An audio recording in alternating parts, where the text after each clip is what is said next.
आम्हाला ग्राउंड तर बघू द्या एकदा कारण ह्यावेळेसच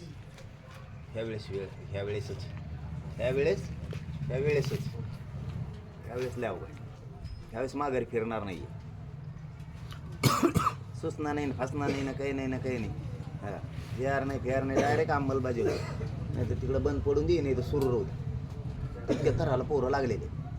कोणाकोणाला बघायचं ना माग आहेत का नाही. मुंबईच्या तारीख डिक्लेअर झाल्यावर एकदा मध्ये पुलावर उभा राहा म्हणा.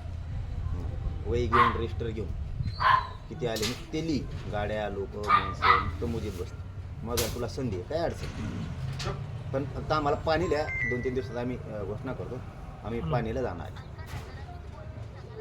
चलो ओके. 21 दिवसांनी काय आश्वासन दिलं वरून काय म्हणजे निरोप आला होता जेणेकरून आपण काय असतं बघा, मला एक तर मी सरळ माणूस आणि सरळपणाचा फायदा यांनी राजकीय डोक्यात डाव ठेवून घेणं मग मला नाही होत. तुम्ही गोड बोला, आम्ही ऐकू सुद्धा, मागं पुढं सरकू सुद्धा. पण तुम्ही जर माझ्या गरीब मराठ्याच्या भावनाशी त्यांच्या भविष्याची खेळताल तर मला नाही सांगत. मला आयुष्यात काही कामवायचं नाही. माझी जात कामवायची आणि माझी जात माझ्यासाठी देवे मायबाप तिच्याशी धोका केला की मला नाही सांगत. भलं मग ते माझा जीव गेला तरी चालत, पण मी समाजाची नाही गद्दारी करू शकत. गाडी माझे गरिबांचे लेकरं मोठं करायचं पण घेऊन आलोय मी. मराठ्यांचे पोरं बरबाद करायचं पण घेऊन नाही आलो.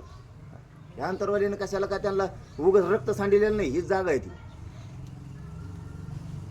रक्ताच्या थारोळ्यात पडत होती, उगाच पडलेलं नाही. एवढ्या बेमान रक्ताच्या पैदास माझी नाही.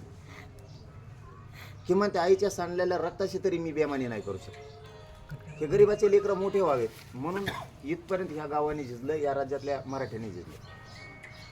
आणि त्यांनी सांगायचं आम्ही गॅजेट लागू करतो लगेच. तुमच्या प्रश्नाप्रमाणे गॅजेट शिंदे समितीकडे हाय म्हणल्यावर कायद्याकडे लागू करायला तुला अडचण काय. एक कॅबिनेट झाली. तुमची उपसमिती आहे का नाही. मला काय करायचं तुमच्या उपसमिती आणि ठेपा समितीचं. तुमचे कवर होणार नाही 2 वर्ष. मग मारता का आमचे पोरं. आता परीक्षा झाले की लगेच आता भारतात मारता का आमचे पोरं. तुमचं काय करायचं मला. तुमचं मला घेणं काय. तुमची उपसमिती आहे का नाही, का तुमची शिंदे समिती आहे का नाही, तुमचा मुख्यमंत्री आहे का नाही, ते रोज फिरायला जाईल. मी काय करू त्याला.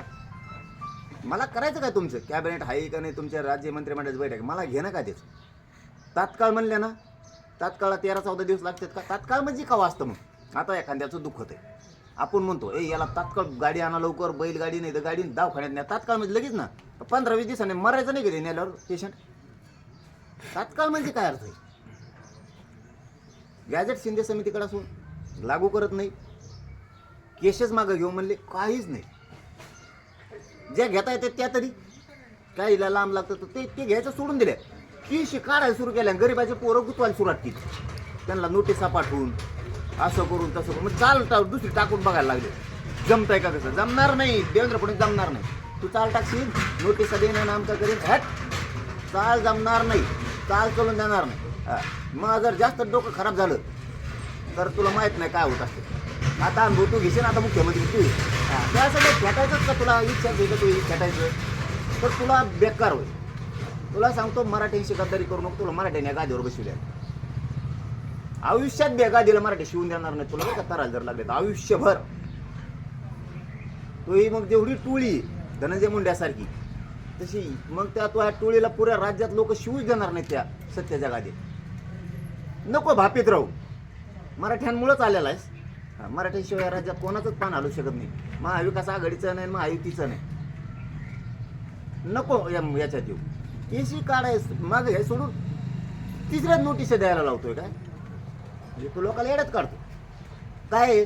वंशवळ समिती गठीत करायला कसं काय लागत. कॅबिनेट लागते का. ते हरपळ का खरपळ कोण आणून ठोले दलिंदर ते मराठवाड्यासाठी 7 महिने झालं त्यांनी व्हॅलिडिटी रोखून धरले. घेणं देणं काय आणलं ते. मराठीच पोरं वाटोळ करायला काय आणलं ते. शंभूराजे साहेबाला काल सांगितलं. शंभूराजे साहेबांनी काल झापीला वाटतं त्याला. तेव्हा आज काहीतरी सुरू केलं ते देसाई साहेबांनी. हे आम्हाला यांना सांगायची वेळ येते. शंभूराजे साहेबांना यांना इकडून तिकडून आम्ही कसं तरी समाजाचे कामं करून घेतो.